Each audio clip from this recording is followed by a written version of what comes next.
There is one person on your team who never takes a proper holiday, not because they love the job, because they genuinely cannot. The whole thing would fall over without them, and everyone quietly knows it. I have been building software for over a decade. I have led teams, inherited teams, and rebuilt teams after the one person who understood everything walked out the door. And here is the uncomfortable truth. Almost every company I have worked with has a bust factor of 1. That is the number of people who would have to disappear before the whole system becomes unmaintainable. For a shocking number of teams, that number is 1. One engineer holds the deploy scripts, the tribal knowledge, the weird production quirks, and the fixes that live in nobody's documentation. Leadership calls this person a rock star. What they actually have is a single point of failure with a pulse. And the scary part is that this person is usually the most likely to leave because they are exhausted, underpaid for the risk they carry, and nobody is really listening. So here are 5 signs your code base secretly runs on one human. If you recognize more than 2, it is time to start worrying. Let's start with the one you can measure without even leaving your terminal. Open any critical file in your code base, the payment logic, the auth flow, the thing that talks to the database at 3 in the morning. Now run git blame. If the same name shows up on every meaningful line, you already have your answer. This is not about who writes the most code. Plenty of people commit a lot. This is about who owns the parts that actually matter. The parts where a mistake costs you customers or money. When one person authored the core of your system, they did not just write it. They hold the entire mental model of why it works the way it does. Why that retry logic has a weird 3-second delay.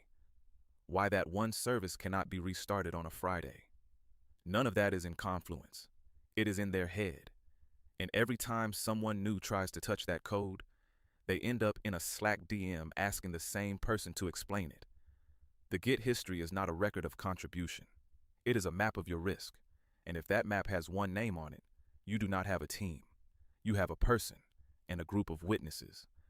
Here is the second sign, and it usually only reveals itself at the worst possible moment. Ask your team a simple question. If we needed to ship a hotfix to production right now, and one specific person was unreachable, could we do it? Watch the faces. In a healthy team, someone shrugs and says, yes, here is the runbook. In a team with a bust factor of 1, there is a pause. Then someone says, well, we would probably have to wait for them to get back. That pause is the sound of key person risk, because the real deploy process is never the one written down. The wiki says, run the pipeline and click approve. Reality is a specific engineer who knows you have to bump the environment variable first, then clear the cache in a particular order, then watch a certain dashboard for 90 seconds before it is safe. That knowledge lives in muscle memory, not documentation. There is usually a shell script called deploy.esh that only they fully understand, full of commented outlines and a function named final_final. When that person is on a plane, your ability to ship anything drops to 0. You are not running a deployment process. You are running a single human being and hoping they answer the phone. Number 3, and this one hides in plain sight, disguised as respect. Every legacy-heavy code base has one. The file nobody opens without permission. The service people say in a slightly lowered voice. Maybe it is the billing engine. Maybe it is the legacy integration that connects to a system built before half the team was even hired. Whatever it is, there is an unwritten rule. You do not touch that. If it needs changing, you go and get the one person who understands it. And here is what makes this so dangerous. It looks like good boundaries. It looks like healthy ownership. Really, it is fear dressed up as process. The code is so tangled, so undocumented, and so lightly tested that everyone has silently agreed to route around it. The person who owns it is not protecting it because they are precious. They are protecting it because they are the only one who knows which thread not to pull. And every quarter that passes, the module gets more central and less understood by anyone else. You are not maintaining that code. You are managing a hostage situation, and the code is the one holding the leverage. This next one is the one leadership always gets backwards. When you hire a new engineer, how long before they can ship something meaningful on their own? In a team with distributed knowledge, a good engineer is genuinely useful in a few weeks. In a team that runs on one person, onboarding is a black hole. The new hire reads the docs, which are thin. They read the code, which has no comments. Then they spend the next 6 months doing the only thing that actually works, which is repeatedly interrupting the one person who knows everything. And that person is already underwater. So, onboarding becomes a slow drip of half answers squeezed in between their real work. The new engineer never builds a full mental model because there is no source of truth to build it from. Only a human who is far too busy to teach properly. 6 months in, they can fix small things and copy existing patterns, but they still cannot be trusted with the scary module or the deploy. You did not fix your bus factor by hiring. You just gave the single point of failure a second job as a tour guide, and that second job is burning them out even faster. And finally, the last sign, and honestly, the one that should scare you the most. For years, this engineer complained about the tech debt, about the lack of tests, about being the only one who could touch the payment code.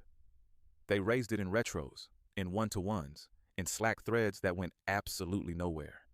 And then, at some point, they stopped.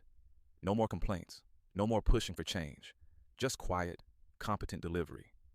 And leadership breathes a sigh of relief and thinks, good, they have finally settled down. That silence is not contentment. That silence is a person who has run out of hope that anything will ever change. They stopped fighting because fighting cost them energy and got them nothing. They are still doing the work, but internally, they have already left. They are updating the CV. They are taking the recruiter call they used to ignore. And the day they hand in their notice, you will have roughly 4 weeks to extract a decade of undocumented knowledge from someone who is mentally already gone. The loudest warning sign is the one that stopped making any noise. By the time it goes quiet, the countdown has already started. Here is the thing. None of this is that engineer's fault. They did not set out to become a single point of failure. They filled a gap because someone had to, and the organization rewarded it by handing them more gaps to fill. The fix is boring and unglamorous, which is exactly why nobody does it until it is too late. Rotate ownership. Pair on the scary modules. Write the deploy steps down, and then remove that person's ability to be the only one who can run them. Pay them properly for the risk they carry, and actually listen when they raise it. Key person risk is not a technical problem. It is a management failure you can see coming from a mile away. The team that survives is the one that made itself boring on purpose long before anyone handed in their notice. If you just pictured the one person on your team who this describes, go and talk to them today. And if that person is you, well, you already knew. Subscribe if this hit a little too close to home.